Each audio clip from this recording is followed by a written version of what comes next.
I couldn't speak Turkish. I said to this gentleman, tell to this old man, you think I'm great? I see it differently. I see you're so great that I had to travel 20 to 30,000 kilometers from other side of the globe to come down here tonight to see you, to serve you. You are bigger than me. I was sent here to help you. He was kind of amazed, didn't know what exactly, but he explained him, he left. The gentleman said, you have a strange concept of, I told him this is the concept of Rumi. You like to see it differently. That you think I'm such a nice, generous guy. But I see this man who was in the need, was just as big for God to send me there to help him. Anyways, we went there and we had a lot of discussion. The matter again came to the politics and what happens and this and that. He was talking about Turkey want to go to the, European Union, European markets and all that. I said that I disagree with it. To me, the European economy has its time. It has become big, big, big to the point now there's no chance of progress in it anymore. It is bound to come down. The backbone of it is the people, and they don't have that people anymore. These people are all frustrated. They're all divorced, they're all drugs, they're all drunken. They have so many bad attitudes that they fail to die. Great factory, but not enough workers really. All they're doing and eating is from their forefathers that they've done. They themselves, even people of Canada at the moment, they're not all that very well prepared. I will have a message for them what they should do. So I said I would not join in a subservient way to an economy, to me, that its trend is going down. Now China and India are beating them down. I said that to him. I was a Turk, I would say that why not we create a League of the Turkish people, right from Turkey to Mongolia. There are many countries there. Why not to create a free trade zone between them? Even single money. Turkey has all the technology. I saw it from the factory, everything they make. They could import all of these to those countries such as Uzbekistan, Kyrgyzstan, Tatarstan. For God's sake, you and them are all have affinities, historical affinities. I would like to see that one. To me, that is way much better than connecting to this economy, as I said, that if you look at its advantage, maybe for now, see what's happening, what Euro is doing to some of the countries in Europe. I would not join that system. I would rival it and try to create a different system. Turkey is unique in the people that are connected to it. But the dialogue has to start. And Turkish people, I've seen them, a great way of consulting and communicating. They're all great salespeople, They're spiritual, but they're secular. Essentially, these people of Turkey are the best of the Muslim in practicality. They are circumambulating around Rumi, one of the greatest of all the Muslims of the world. His book is the mirror of Quran, So I said, I see this to myself. It's a better thing, These technologies can easily be imported to those countries. Talk to them, There's enough Turkish countries that they could have their own league. And you need serious salesmen, though.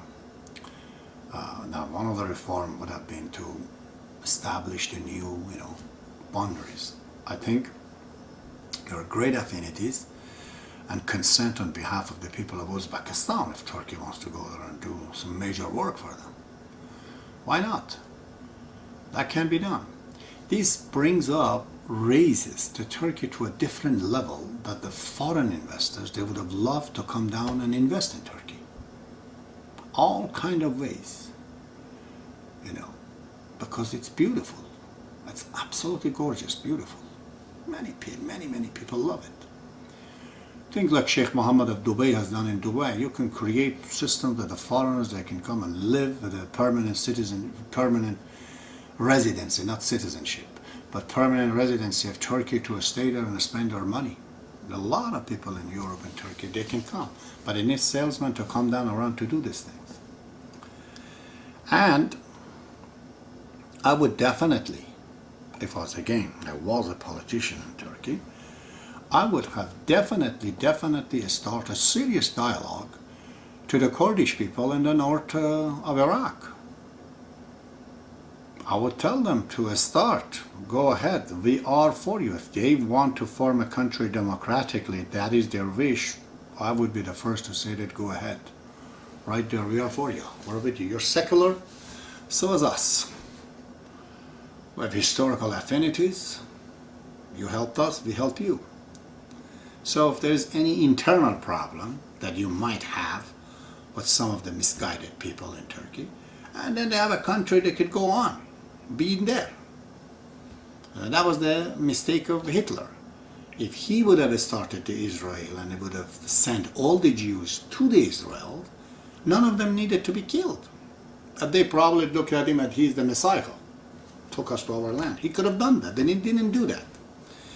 A sort of a policy like this is required to create a place, recognition for the dissident, that if they don't like to stay to Turkey, they could go to the other country. Because I am very much in the need, if I was a Turk and a citizen of Turkey, in the oil of Kirkuk. I would have wanted those oils to come to Turkey as soon as possible, with a reciprocal relationship.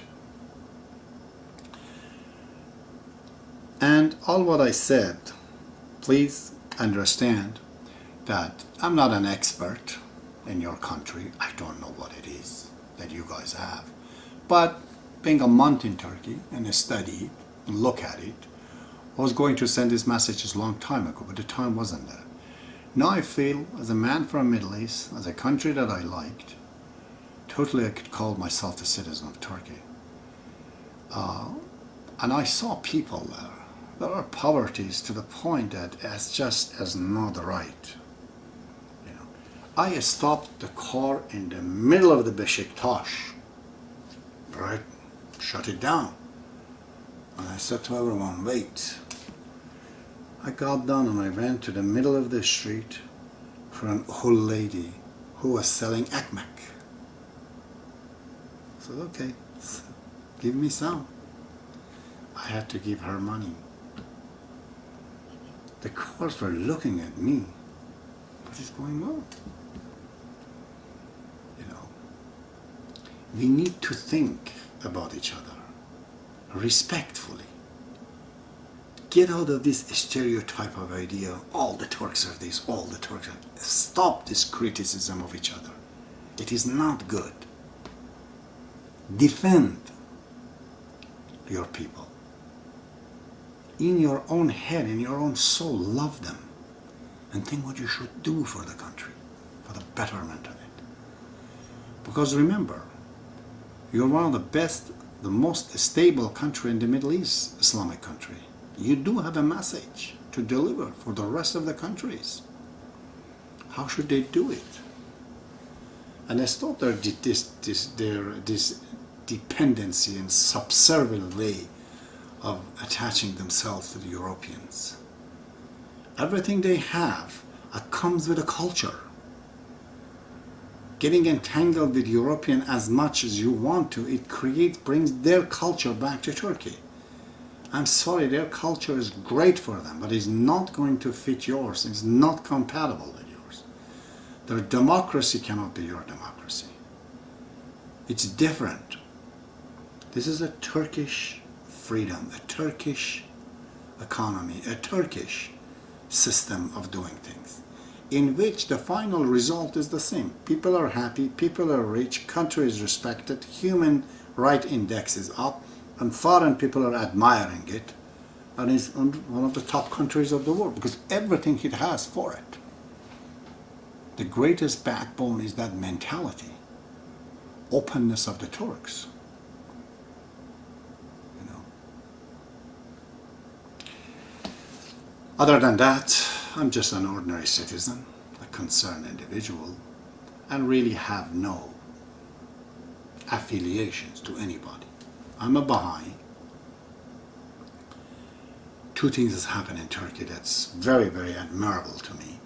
One of them is coming of the Rumi from Afghanistan, from Iran all the way to Turkey. One has to think to the mystical point of this. The final result and the consequence of this is so glorious.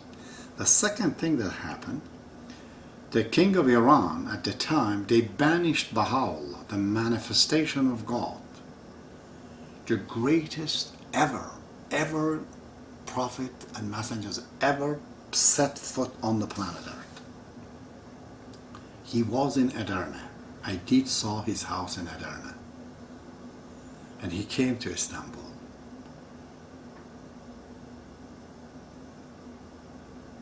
He spent time in there. So that country is blessed. Especially Abdul Baha was there.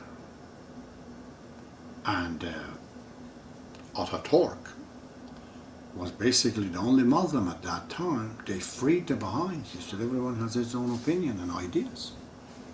The Baha'i faith became free in Turkey, you know. They allowed the Baha'is to be the way they are.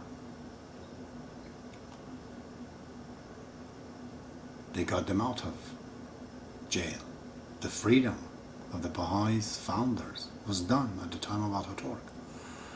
So that itself, when I think about it, I feel I owe to this country and to Ataturk and to the movement that brought this country at this time.